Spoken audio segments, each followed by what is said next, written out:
એના માટે જ આ કાર્યક્રમ ખાસ અત્રે યોજાયેલો છે.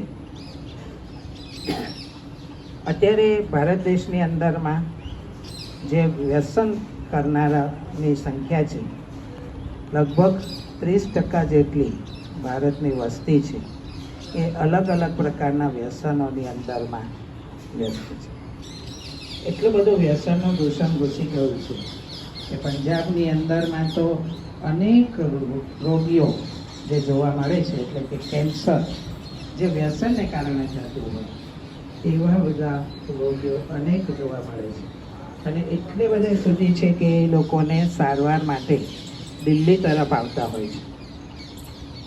એટલે એક ટ્રેન જે છે એ તરફથી, એટલે કે પંજાબ તરફથી દિલ્હી તરફ આવતી હોય એ ટ્રેનનું નામ છે કેન્સર સ્પેશિયલ.